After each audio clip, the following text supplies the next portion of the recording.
I took the Roman Spain History and Archaeology course, and it was located in Cabrera de Mar, near Barcelona, Spain, for 4 weeks on an archaeological site, digging. There was a specific challenge where we had to kind of strategize and think of various solutions to it. There were various plans made using tools that kind of forecasted, projected the various regions of the site. So there was kind of like a rough plan, like a ballpark of where the physical barriers and the rims of the rooms would be.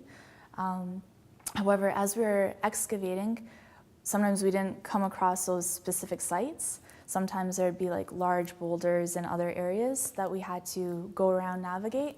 My EE experience was with a placement organization. It was a non-for-profit. I never created videos. I never worked with the editing software, or I've never focused a camera before.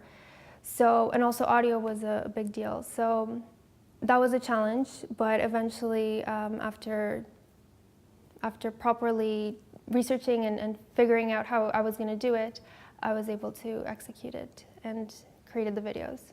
It's an international company, a global company that I worked for, Sanofi Pasteur. I basically worked for 1 whole year. Activities ranged from communications to data analysis in Excel to managing the company's SharePoint site. We used to use an Excel spreadsheet, and spreadsheets are not that efficient. So, I went through this whole process of talking to different people in the team, doing research online through word of mouth, and finding out, what other alternatives there would be to the spreadsheet, and then presenting the new process, getting approval, and then implementing it. So then we ended up using a new process, a SharePoint list.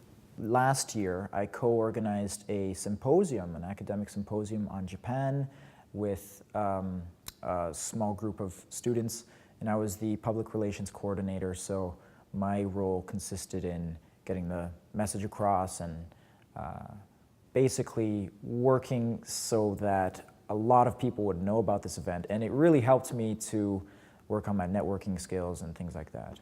C'est à plusieurs reprises qu'on a appris de la part de plusieurs organisations ou d'individus qu'on pensait étaient certainement, disons, des alliés financiers, on pensait qu'ils allaient nous aider, et puis ensuite on se rend compte qu'ils ne sont pas prêts à nous donner d'aide financière.